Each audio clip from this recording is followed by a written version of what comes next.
what I want to do, ad alta voce, is to thank Sylvia, to thank Charlotte, and to tell you how grateful I am to be here today with all of you in this room. Thank you very much for coming and for being present for this talk, which is A Queer Glow from the book Lantern.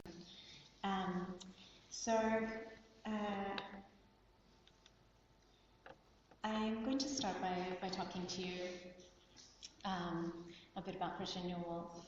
So in one of her earliest journals from 1899, the young writer who would later become Virginia Woolf recounted the heroic and breathless adventures of a summer evening in the garden with her siblings, a motley, quote, picturesque and brigand-like, end quote, procession in search of elusive night moths. The scene flickers into view as the siblings traverse the lawn bearing treacle, rum, glass bottles, and hopes. In the darkness, the youngest wanders off towards the pond. The eldest is wrapped in a brown plaid for warmth. Virginia Stephen, who's then 17 years old, has been given the task of illuminating everything. That is, she's carrying the bicycle lamp that is the only source of light in this scene. In her hands, this wavering light makes queer patterns on the page, patterns of light and shadow still visible 20 years later when Virginia Woolf writes of Clarissa Dalloway's ardent memories of Sally Seton as, quote, an illumination, a match burning in a crocus, an inner meaning almost expressed, end quote. So this flame in a flower that flares into a queer intensity. The other thing that Virginia Woolf is carrying, and that she has chosen to carry that evening and late into that night and then for the rest of her life, is the project of writing in an extraordinary temporality, immediate and interior, but also intermingled with marriages, empire, dinner parties, shell shock, and other early 20th experiences of English social life. Virginia Stephen's choice on that evening in 1899 to carry in her hands these two forms of light, one literal, one literary, lead her to describe the third member of this picturesque and brigand-like band of siblings as, quote, the lantern bearer, none other than the present writer, who lights the paths fitfully with a bicycle lamp of brilliant but uncertain powers of illumination, end quote. In Italian, we could use the phrase mettere in luce for this double gesture of writing and lighting. It literally means to put into the light, in the sense of to shed light on or to bring to light or even to highlight or to spotlight.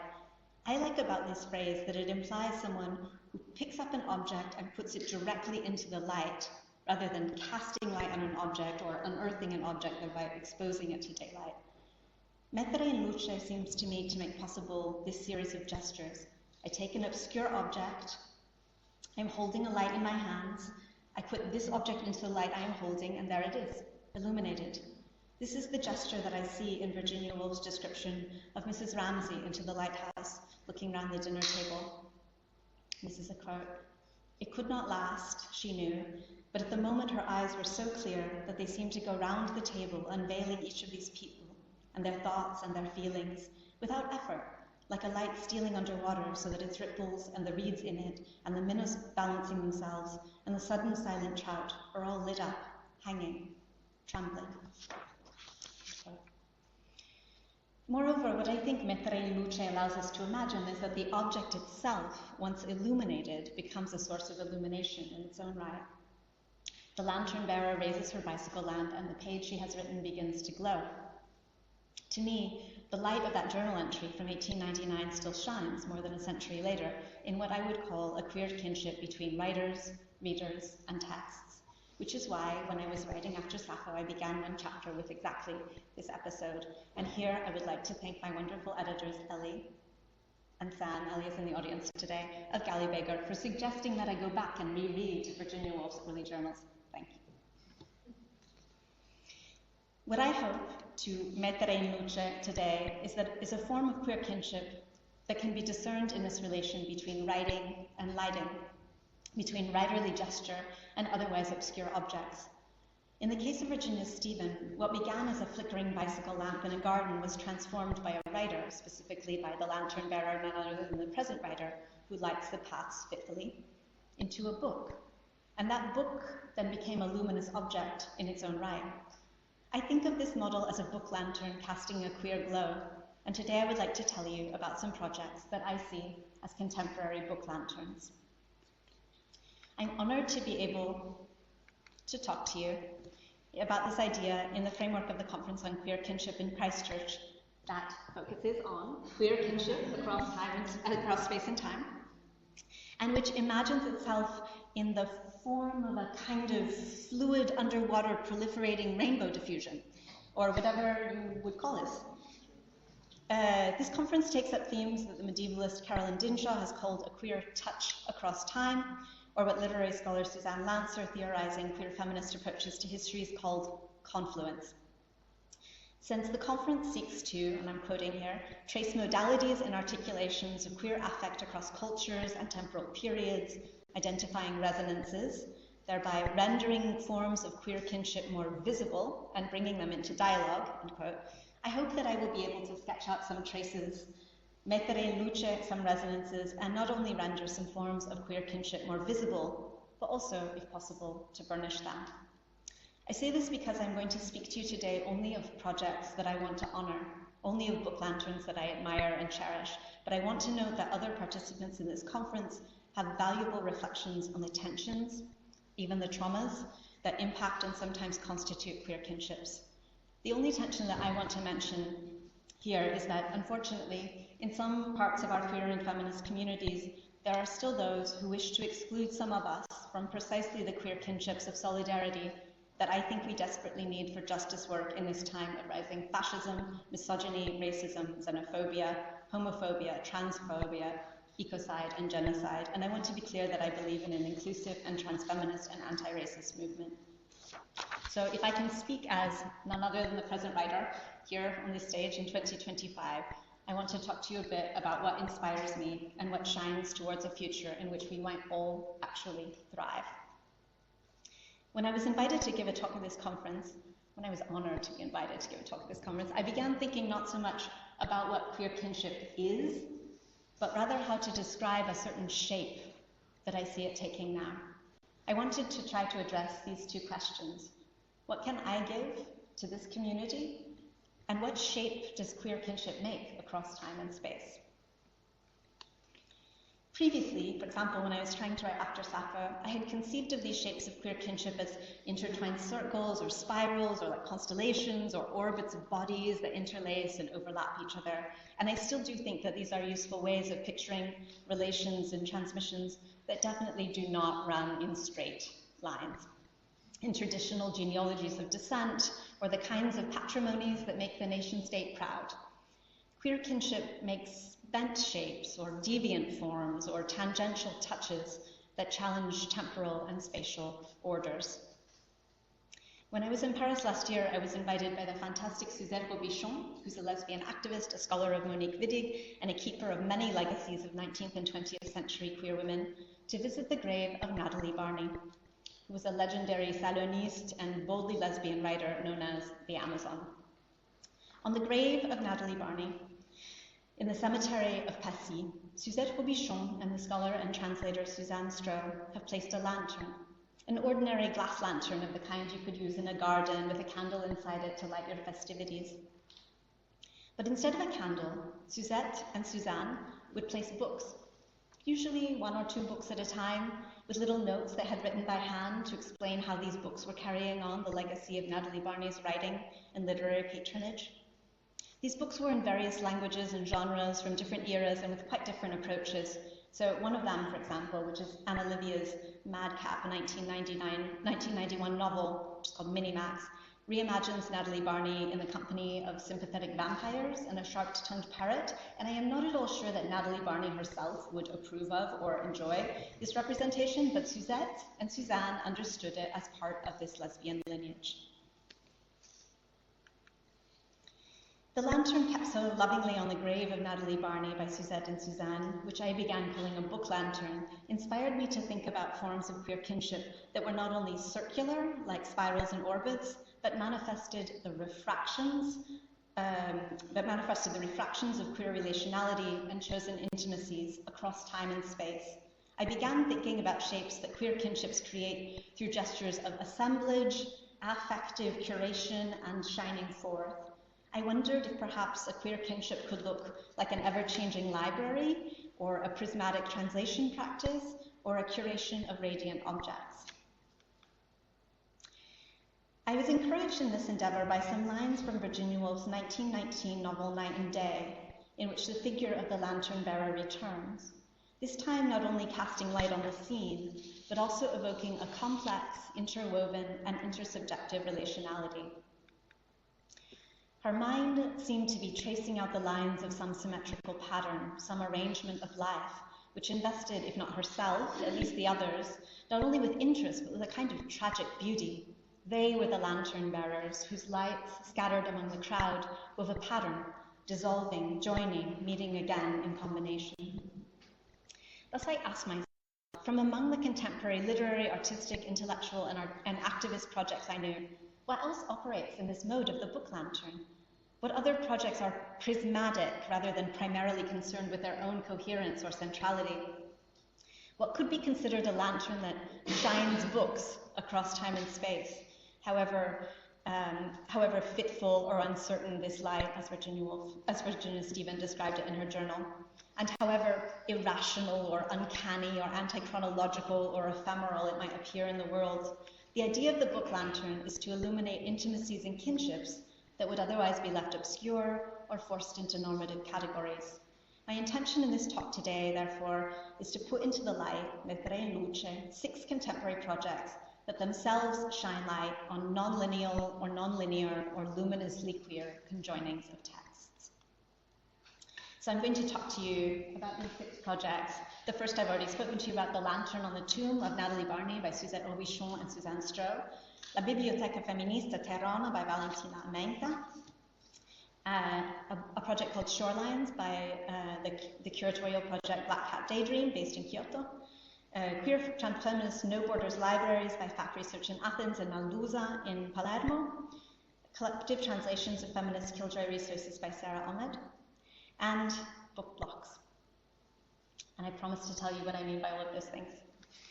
So I've told you a bit already about the book lantern that inspired this talk, but because I am a somewhat archaic person, like I still send postcards, I did not mention that this project is not only located in the cemetery of Passy in Paris, but it also exists on Instagram, because Suzette, who is of the generation before me, is excellent at social media, which I am not.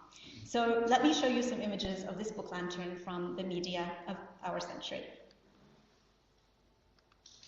So here's a picture of what the book lantern looks like on the tomb of Natalie Barney. And you can see perhaps that this is the French version of a book by Juna Barnes, which in English was called Ladies' Almanac, which was a kind of inside joke of a book from 1928 that romps through these mock heroic lesbian adventures of barely concealed identities of members of the community, including Radcliffe Hall, featured as Tilly Tweed-in-Blood, and Natalie Barney as a friendly Amazon. And behind it you can see L'Ange et le Pervers by Lucie Delrue-Madrus. So you can see here, I think, involving installations in the book lantern. These are 2 different moments. The book lantern, I think, is capacious enough to include texts from Natalie Barney's contemporaries. So you can see here a novel from 1930, L'Ange et le Pervers, and Renée Vivienne's 1904, Une femme apparue, which is a sort of auto-fictional account of Renée Vivienne's love affair with Natalie Barney. But it's also got this postmodern novel from the 90s, so it keeps something about Natalie Barney alive, but it also goes beyond her. What you can't see probably in this image, at least at first glance, is that L'Ange et le Pervers, which is a novel about an intersex person who moves in 1920s circles in Paris of both literary lesbian salons and gay male nightlife, was translated into English by Anna Livia, the author of Minimax, who also edited and translated a collection of Natalie Barney's writings, creating an anthology that she called A Perilous Advantage. In other words, Suzette and Suzanne are burnishing a lesbian legacy while also creating new refractions through translation and curation that circle back to that lineage and intertwine new dimensions. This is Suzanne. One way to think of the book lantern on the tomb of Natalie Barney is as a curatorial project, like an exhibition of books as luminous objects. But another way to think of it is as a tiny thematic library, idiosyncratic and inflected by particular affective attachments of Suzette and Suzanne. For example, Suzette met Anna Livia many decades ago in Berkeley and remembers her very fondly.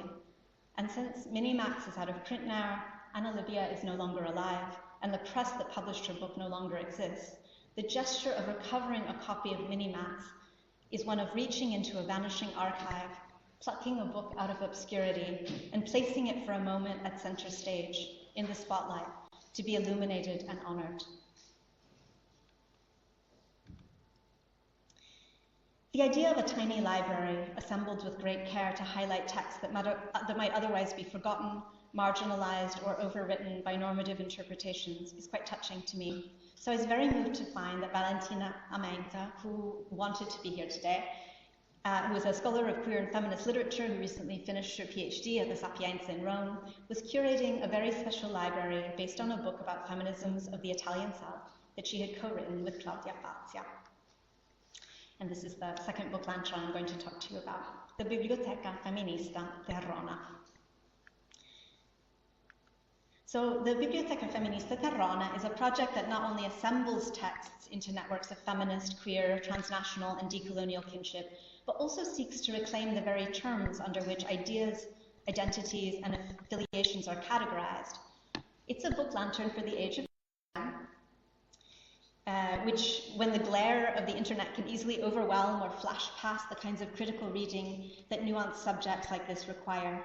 For this reason, I especially appreciate what Valentina is doing with this virtual library, which takes the non-stop digital globe pulsing from social media as a power source, plugging it in behind the books and articles that she wants to foreground, like a light placed behind a page of writing, so that these texts are illuminated for a broader audience.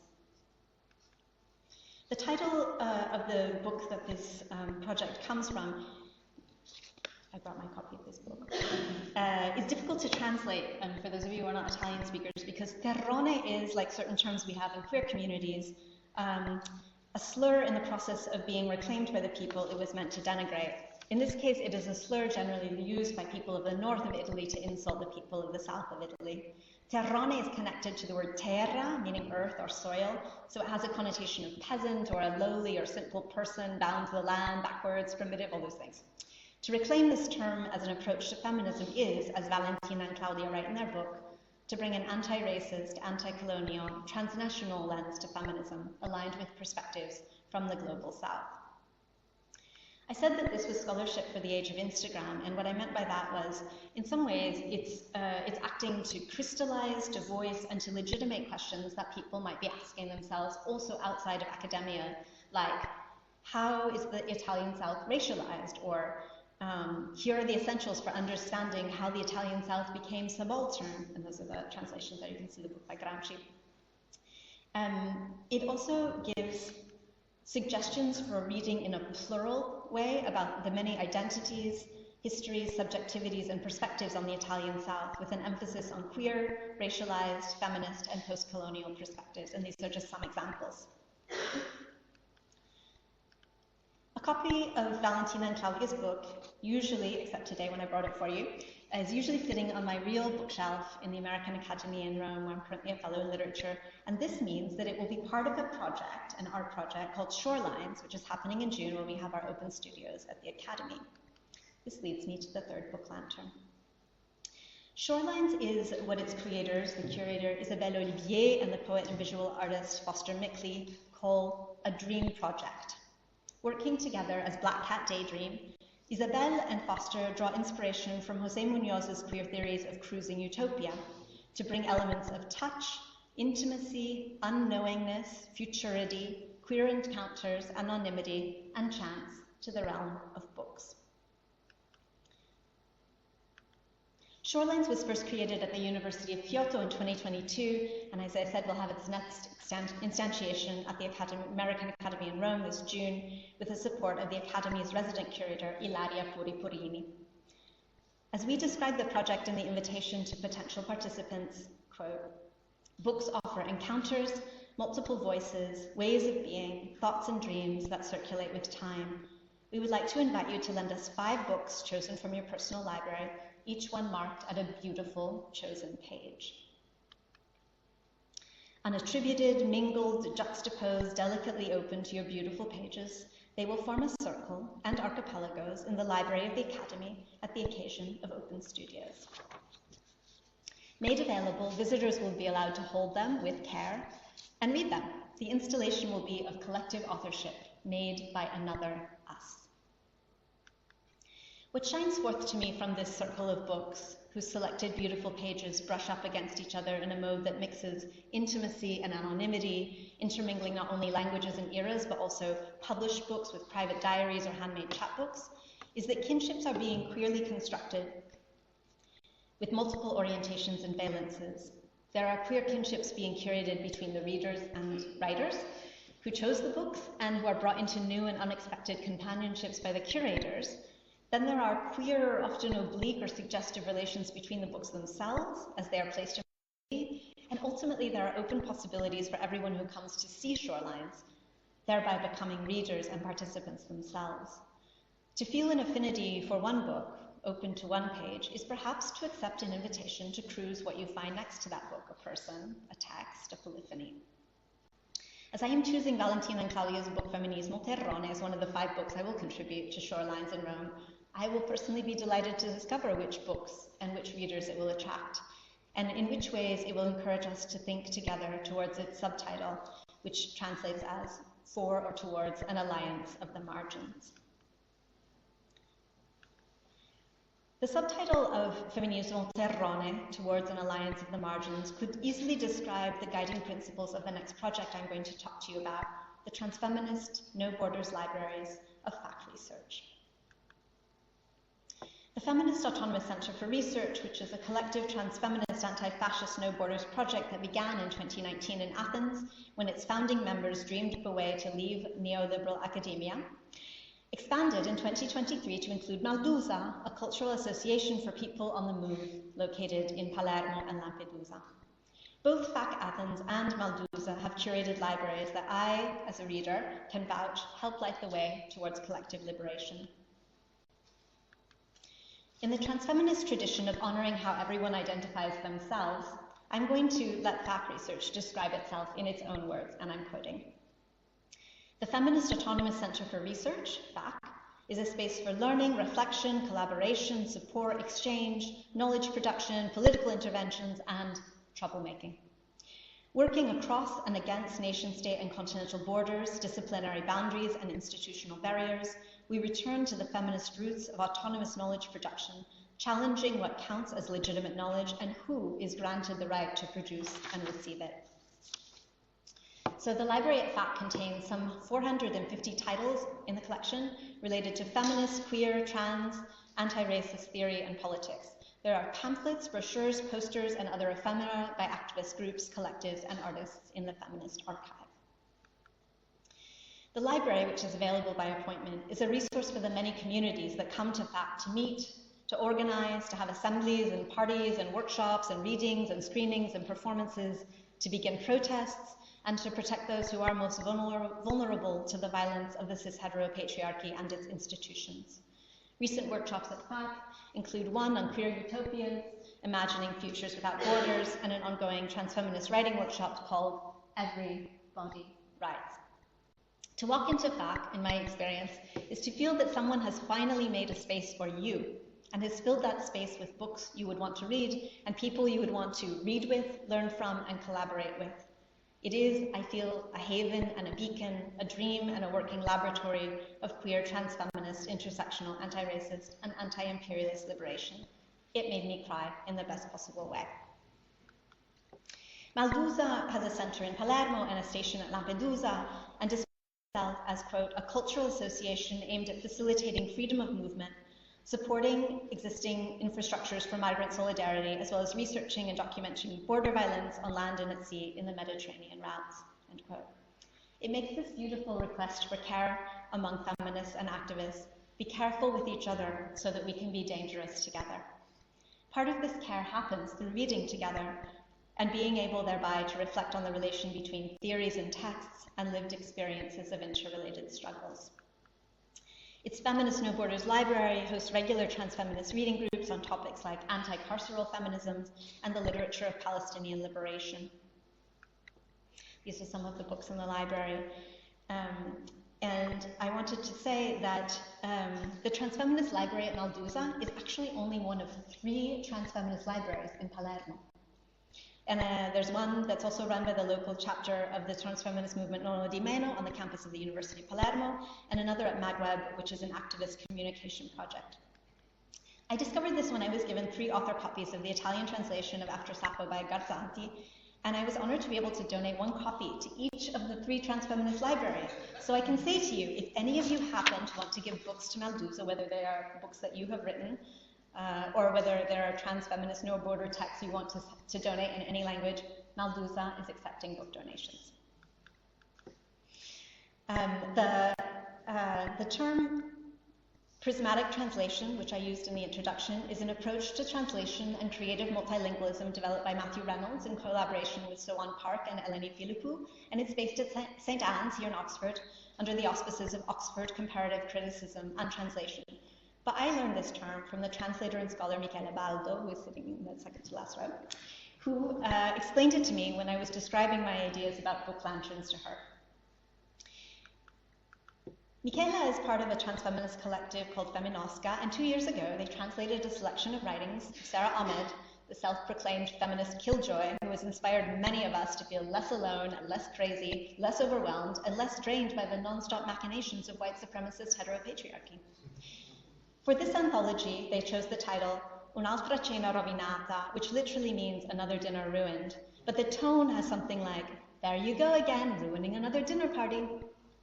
I want to note, in showing you a slide with the cover of this book, that I have used the largest possible typeface of my entire PowerPoint presentation for the names of the translators. Let's recognize the translators, put their names in light, and pay them properly. Because the texts for this book were selected from various sources by the editors, this book is not strictly a translation of an original. It is more like a prism that bends together different sources into a new Italian assemblage, or a confluence. We could say that this book shines several books at once by refracting one language into another to create access for more readers, and by illuminating resonances between texts for different times and different contexts. Un'altra cena rovinata was published in 2023, which followed the publication in 2017 of an Italian translation of Sarah Ahmed's Living a Feminist Life as Vivere una vita femminista, in another collective translation by Marta D'Epifanio, Bea Guzmano, Serena Naim, and Roberta Granelli. At the end of that book, Sarah Ahmed's Living a Feminist Life, she assembles what she calls a survival kit. What can support feminists who are trying to live fully and freely as themselves and in community? Into her kit go feelings, time, humor, bodies, but first of all, books. I'm going to read you item 1 from the Feminist Killjoy Survival Kit. Books. You need to have your favorite feminist books close to hand. Your feminist books need to be handy. You need to take them with you, make them with you. Words can pick you up when you are down. And note, it is often books that name the problem that help us handle the problem. Kick-ass feminist books have a special agency all their own. I feel propelled by their kick. Books in my toolkit include Sister Outsider, A Burst of Light, Zami, and the Cancer Journals by Audre Lorde, Feminist Theory and Talking Back by Bell Hooks, The Politics of Reality by Marilyn Frye, Gender Trouble, Bodies That Matter, and Precarious Lives by Judith Butler, Mrs. Dalloway by Virginia Woolf, The Mill on the Floss by George Eliot, Ruby Fruit Jungle by Rita Mae Brown. Yes, I know this list includes a lot of books by Audre Lorde and Judith Butler. Their words reach me, their words teach me. Wherever I go, they go. I'm going to ask you to remember 3 things from what I just read you from Sarah Ahmed's item 1, books. 1, given the world that we find ourselves in these days, you might want, or need, to write yourself a list of books to accompany and encourage you to light your way. 2, Sarah Ahmed thinks you don't need to apologize for the books you love, even if a lot of them are by the same writer. 3, Sarah Ahmed names 3 books by Judith Butler and 1 by Virginia Woolf. I'm asking you to keep this 3rd thing in mind because the 6th and final book lantern I am going to tell you about will circle back to these books, creating a queer feminist kinship between a book that shines other books in solidarity for feminist survival and books that shield bodies as an act of feminist care. Now I'm going to talk to you about the book block. So In November 2010, when the right-wing Italian government led by Silvio Berlusconi proposed a series of horrible cuts and restrictions to education, protests were organized by students and teachers. Most notably, some marvelously creative students constructed rectangular foam shields and painted them to look like book covers. The Italian writers collective Wu Ming, whose novel Q was actually the only one by living authors to be included in these initial protests, dubbed this movement the book block, so like the black bloc, but for people whose idea of a good time was reading Jose Saramago's Blindness or Cecità. By December, this movement reached the UK, resulting in even more memorable images when Guy Debord's The Society of the Spectacle was captured on camera being attacked by police wielding batons just outside of Parliament.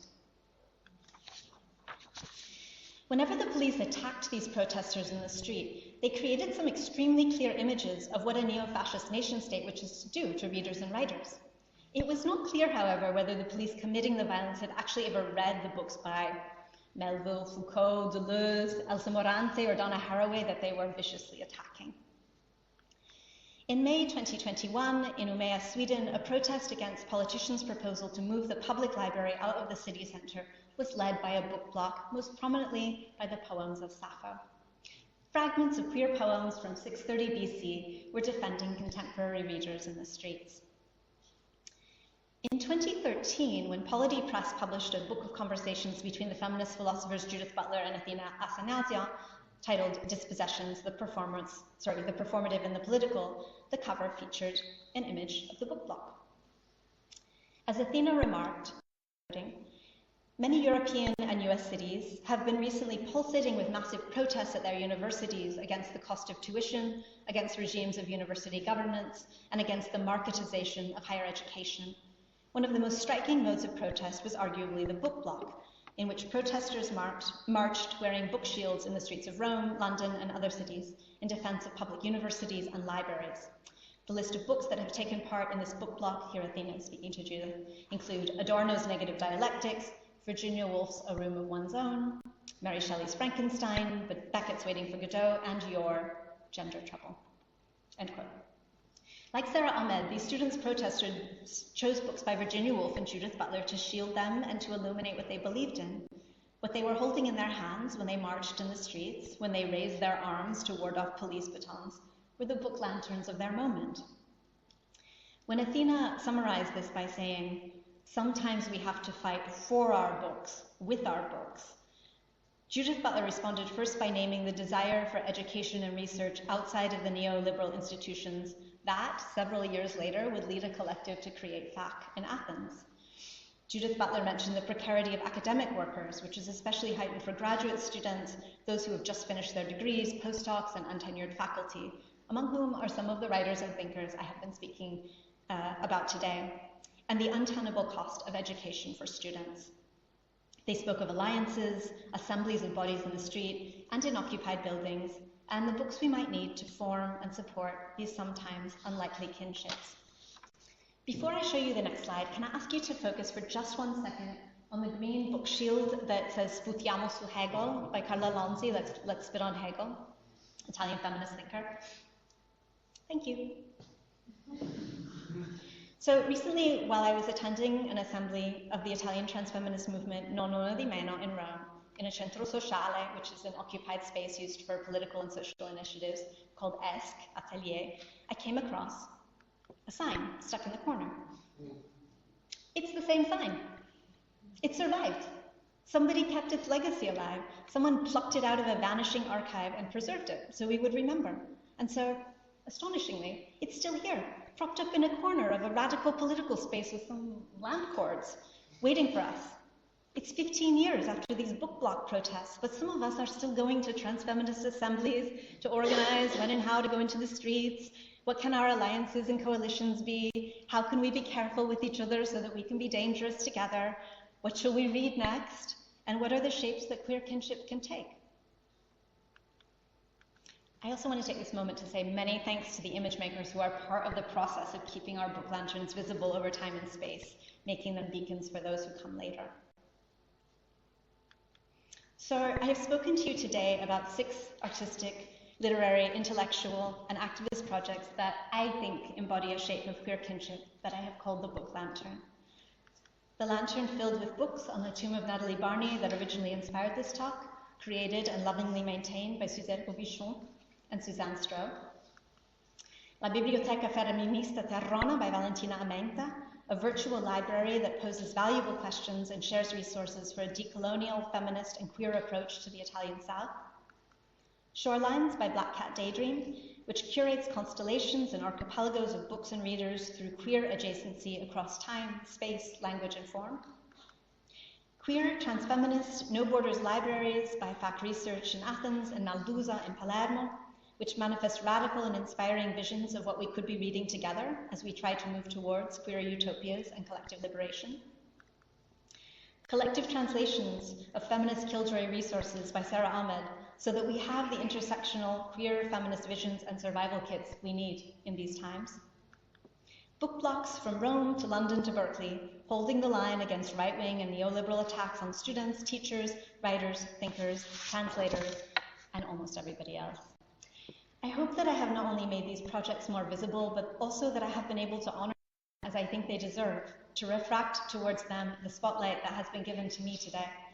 When I said at the beginning of this talk that I wanted to put into the light, mettere in luce, some projects that themselves shine light on non-lineal, non-linear, luminously queer conjoinings of text, I meant that I would attempt to make this talk into the shape of a book lantern too. To me, the people who create, animate, curate, care for, and carry on these kinds of projects are the lantern bearers whose lights, scattered among the crowd, wove a pattern, dissolving, joining, meeting again in combination. And I would like to end by thanking the many lantern bearers who light our ways to queer futures. Thank you.